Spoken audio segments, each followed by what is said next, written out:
నిత్య పూజ సిరీస్ లో నైవేద్యం వరకు పూర్తయింది. ఇప్పుడు ఈశ్వరుడికి నైవేద్యం తర్వాత తాంబూలం సమర్పించాలి. తాంబూలం అంటే ఎలా ఇస్తాం అంటే 2 తమలపాకులు పోక చెక్క పెట్టి పెట్టచ్చు, లేదా అరటిపళ్ళు కూడా కలిపి పెట్టచ్చు, లేదా మీ దగ్గర ఉంటే తమలపాకుల మీద సున్నం రాసి పోకచొక్క పెట్టి చిన్ని పచ్చకర్పూరం పెట్టి అక్కడ పెట్టచ్చు. ఇందులో ఏ ఒక్కటున్నా మనం పెట్టచ్చు, ఏమీ లేకపోయినా అక్షంతలు వేసినా చాలు.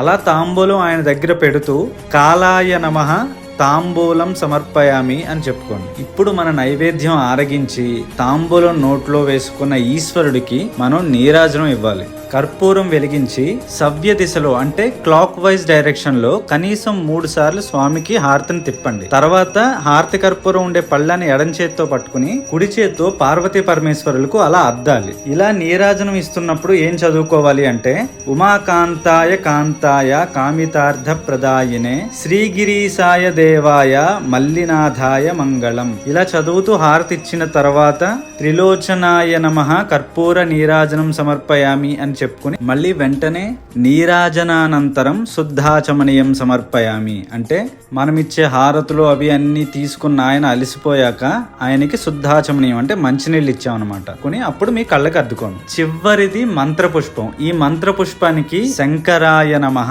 సువర్ణ మంత్ర పుష్పం సమర్పయామి అని చెప్తూ ఒక పుష్పాన్ని ఆయన పాదాల దగ్గర ఉంచాలి. ఇక్కడితో 16 ఉపచారాలు పూర్తయ్యాయి. దీని తర్వాత మీకు కావాలి అంటే ప్రదక్షిణాలు చేసుకోవచ్చు, సాష్టాంగ నమస్కారం కూడా చేసుకోవచ్చు.